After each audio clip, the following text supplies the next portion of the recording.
চিংড়ি মাছের মালাইকারি অনেকে অনেকভাবে করে থাকেন। আজকে আমি একদম সহজ পদ্ধতিতে করে দেখাচ্ছি।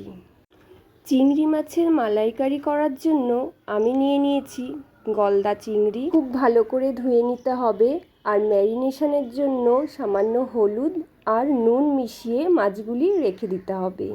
এই পেস্টটা করার জন্য আমি নিয়ে নেব সাদা সর্ষে আর পোস্ত। পেস্টটা তৈরি করার জন্য আমি একটি মিক্সচারের মধ্যে সাদা শস্য আর পোস্ত কাঁচা লঙ্কা দিয়ে এটাকে ভালো করে গ্রাইন্ড করে নেব। এবার আমি কড়াইয়ে তেল দিয়ে দেব আর তেলের মধ্যে ফোড়ন দেব কালো জিরে আর সামান্য একটু নুন, হলুদ আর শুকনো লঙ্কা গুঁড়ো।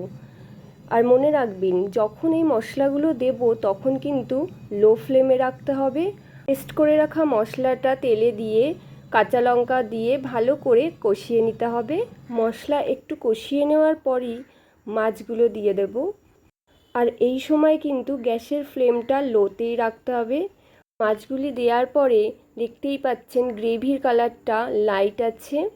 ফাইনালি যখন আমার গ্রেভিটা রেডি হয়ে যাবে তখন কিন্তু দেখতে পাবেন আমার গ্রেভির কালারটা অনেকটাই ডার্ক হয়ে গেছে।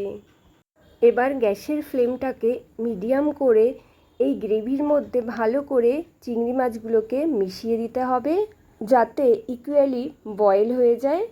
এবার সামান্য জল দিয়ে মাছগুলোকে ঢাকা দিয়ে রাখবো বেশ কিছুক্ষণ। আর এটা কিন্তু অবশ্যই লো ফ্লেমেই করতে হবে।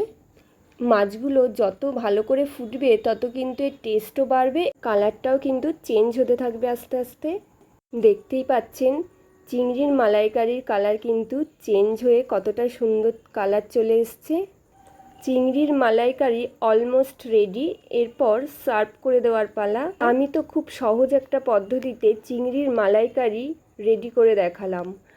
আপনারা কে কেমনভাবে চিংড়ির মালাইকারি রেডি করেন সেটা কিন্তু আমাকে অবশ্যই জানাবেন।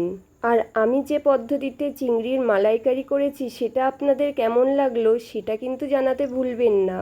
চিংড়ি মাছটা অনেকটাই সফট হয়ে গেছে আর খেতেও দারুণ হয়েছে।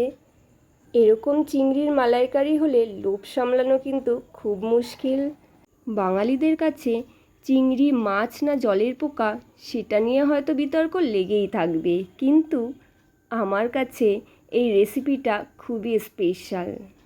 আশা করি চিংড়ির মালাইকারি এই রেসিপিটা নিশ্চয়ই ভালো লাগবে আপনাদের।